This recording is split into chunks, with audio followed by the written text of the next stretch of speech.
In today's video, I'm going to be talking about all the things surrounding Jerry, the Backrooms entity. You probably heard of Jerry before, but if you haven't, in this video, I'm going to be discussing the entity, Jerry's level, the Backrooms lore surrounding him, as well as the cult that surrounds him too. So you're gonna get 3 different explanations shoved into one single video here, and I really hope you're gonna enjoy it. If you think that sounds cool, stick around for the explanation of the entity, of the level, and of his cult, and I think you are gonna enjoy it. But without further talking, without further ado, let's get into the explanation, shall we?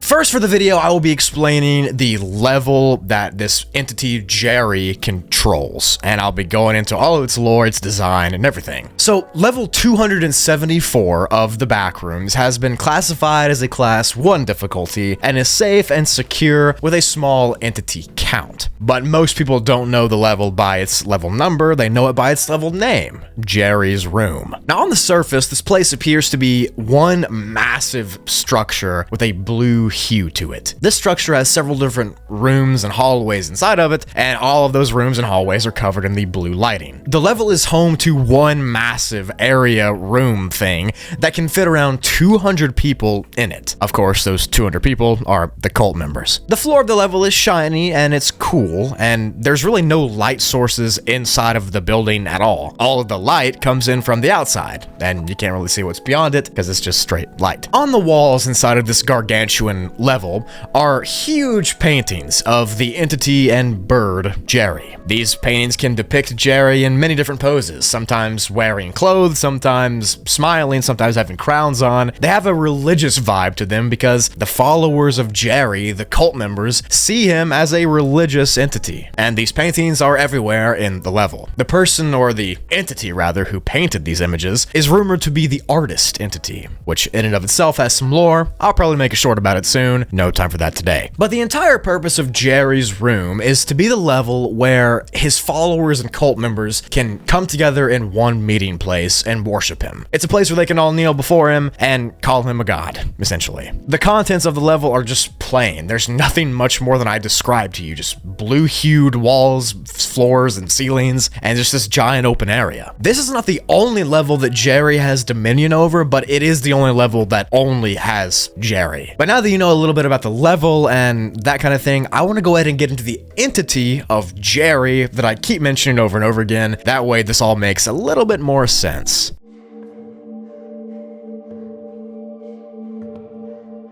Jerry himself is a small bird that takes the appearance of a macaw from real life. Physically, he appears to be blue and yellow, and even though he looks like a chill little bird, he has some interesting abilities that make him not that. You see, if you touch Jerry in any way, you have the chance of falling under his indoctrination spell, which this means for you that essentially you will become a follower of Jerry, a member of his cult, and you'll feel inclined to worship him and kind of bow down to him like he's some sort of bird god. It's unknown what science causes this to happen or why it completely changes people, but it's known to completely warp your neurobiology by making you only crave to worship and praise Jerry. You won't really care about yourself, you won't want to sustain yourself by eating, you will just want to praise him. Once you get infected by this praising disease, you will lose all your motor functions and control of your brain. You won't be able to think or talk or do anything, and instead all you'll be able to do is mutter little phrases like "Jerry is what I live for," "All hail Jerry," and other similar things. It's like your brain got hijacked by this bird and he's using you, which is what's happening. Now, people who are under the spell of Jerry are essentially mindless zombies, and they only exist to spread the word that Jerry is God. The infection of this disease after you touch Jerry sets in at around the 3-hour mark. At around 3 hours after you touch the bird, you'll be transported to level 274, Jerry's Room, and this is where you and the other followers of Jerry will reside until you're sent to other levels to be a missionary for Jerry's gospel. Essentially, Jerry's Room is like a holding cell, and he keeps his acolytes there before sending them out to different levels. Now, there is a way to avoid this fate if you don't want to become a cult follower and worship a bird forever. To do this, you essentially have to tame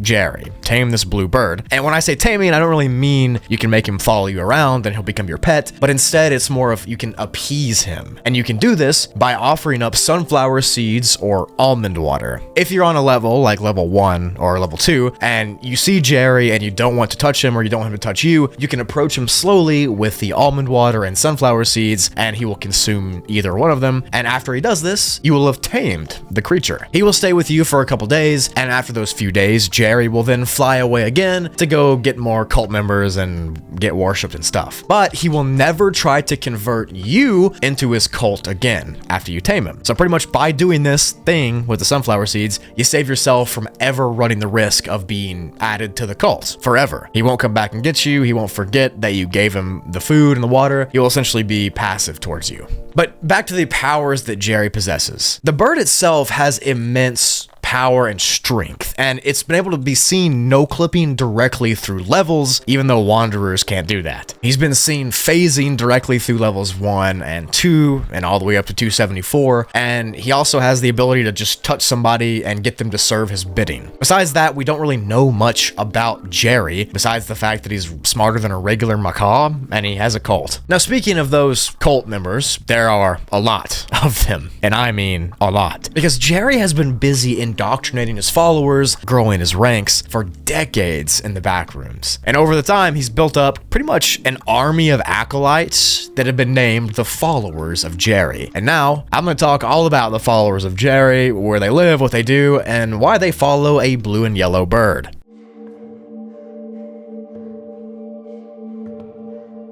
The FOJs, or the followers of Jerry, are the religious cult that does Jerry's bidding and missionary work and praising of the entity. Both humans and creatures can be added to the cult and fall victim to Jerry's control. It doesn't matter if you're human or if you're a skin stealer. If you touch Jerry, you'll become a part of his cult. The members that are already there are constantly trying to indoctrinate other people to join them by saying things about Jerry. The ranks of this cult are so large that they span over several different levels and bases and communities. For instance, the Blue Salvation is a group that exists on level 3, and its sole purpose is to collect resources, and they harvest various supplies to feed the other cult members. Level 11 has a commune called Jerry's Salvation, which is a massive outpost that behaves kind of like a scavenger group. They usually sit there and steal and rob people from the city in level 11, since tons of people live there, and they report these resources to Jerry for divvying up among his cult members. Then inside of the hub level,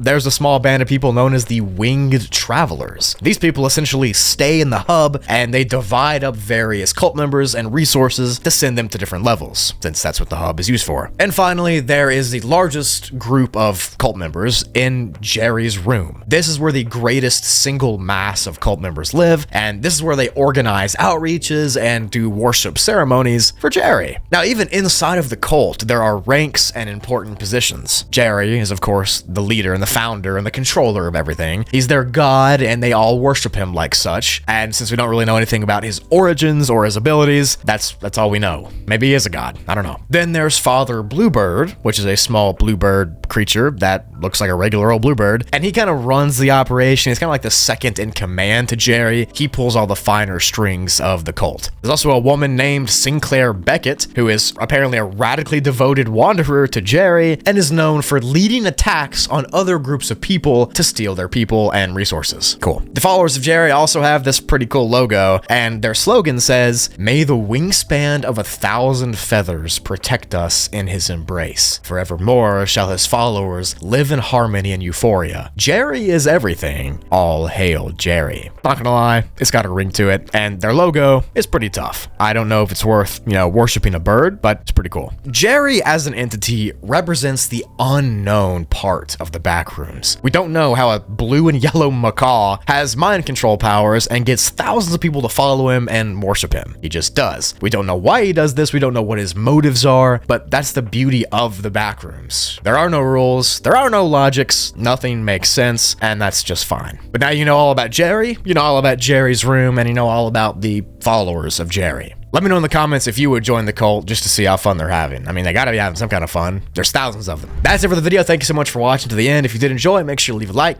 Tell me what other videos I should make in the comment section below. Also, while you're down there, drop a like and check out Toogly Spoogly, all my other stuff, all my other links down there as well. Love and appreciate each and every one of you. Thank you for watching, and I will see you in the next video. Bye.